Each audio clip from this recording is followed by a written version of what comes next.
Ciao, sono Dimostratore Ludico e oggi ti farò sedere al mio tavolo per spiegarti King Domino. Scopo del gioco? Vincere! Vince chi avrà il punteggio più alto. Ogni giocatore sarà un sovrano desideroso di espandere il proprio reame. Sceglierà quindi un colore e riceverà un re ed un castello, che verrà piazzato sulla propria tessera di partenza. La base del gioco consiste nel piazzare delle tessere paesaggio, le quali sono composte da due caselle, anche uguali, che rappresentano 6 tipologie di territorio: campi di grano, laghi, foreste, praterie, miniere e paludi. Su alcune di esse sono presenti una o più corone. Queste saranno fondamentali per attribuire i punti finali. Dopo aver mischiato le tessere, le potremo riporre per comodità all'interno della scatola. Prendiamo quindi le prime 4, le disponiamo con il lato numerato visibile e in ordine crescente. Per comodità e per capire l'ordine delle tessere, le facciamo partire dal bordo della scatola. A questo punto vengono tutte rivelate e si sorteggia il primo piazzamento. Vengono quindi presi 4 re e casualmente se ne sorteggia uno alla volta. Il relativo giocatore deciderà su quale delle 4 tessere scoperte posizionare la propria pedina.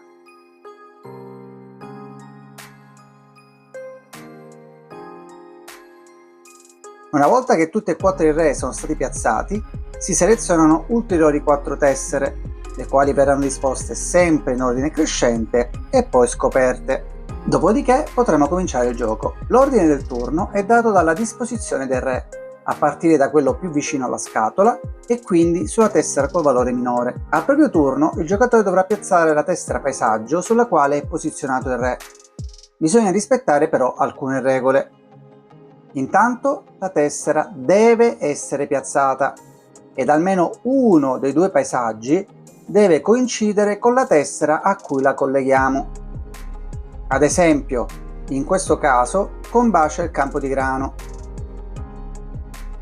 Invece, in questo caso, basta che almeno uno dei 2 territori sia corretto. Per necessità di piazzamento potrebbero anche esserci dei buchi all'interno del reame, ma questo non è un problema. La tessera iniziale, quella colorata, è un jolly e quindi ci si può collegare qualsiasi territorio. Attenzione! Il reame dovrà essere grande massimo 5x5, inteso come caselle e non come tessere. Ed il castello potrà essere in qualsiasi posizione del proprio reame. Se non possiamo collegare la tessera in modo corretto, oppure perché sforiamo la grandezza del reame, allora solo in questi casi la tessera andrà scartata. Dopo questa azione sposteremo il re su una nuova tessera paesaggio, la quale andrà a stabilire anche l'ordine di gioco del turno successivo. Il turno quindi passa al giocatore col re nella seconda tessera. Non appena tutti e 4 i re saranno stati spostati, allora prenderemo 4 nuove tessere e si ricomincerà il turno. Dopo che le tessere nella scatola saranno finite e verranno posizionate le ultime 4, allora si procederà al calcolo dei punti. Per prima cosa verranno individuati i vari domini del reame.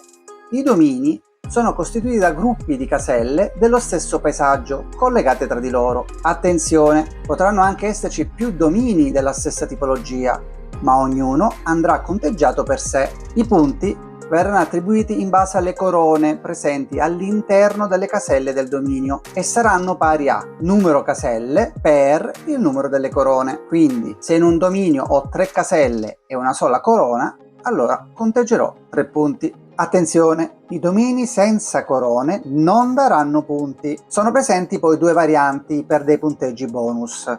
La prima è che se il castello dovesse essere esattamente al centro del reame, allora si riceveranno 10 punti. La seconda è che se il reame dovesse essere invece completo, quindi senza buchi, allora si riceveranno ulteriori 5 punti. Quindi un castello posto al centro e un reame completo darà in totale 15 punti. Chi avrà totalizzato il punteggio maggiore sarà il vincitore. In caso di parità, chi avrà più caselle che compongono il reame. In caso di ulteriore parità vincerà chi ha più corone. In caso di 2 giocatori, il reame potrà essere grande 7x7 ed ogni giocatore gestirà 2 re, quindi farà 2 azioni di posizionamento. Nel sorteggio iniziale verrà estratto il primo re, il giocatore sceglierà quindi una tessera, l'altro giocatore sceglierà altre 2 tessere e poi il primo che è stato estratto piazzerà il suo ultimo re nell'ultima tessera rimasta. Iscriviti al canale se il tutorial l'hai trovato chiaro, così da potermi permettere di crescere e supportare il mio progetto. E buon divertimento!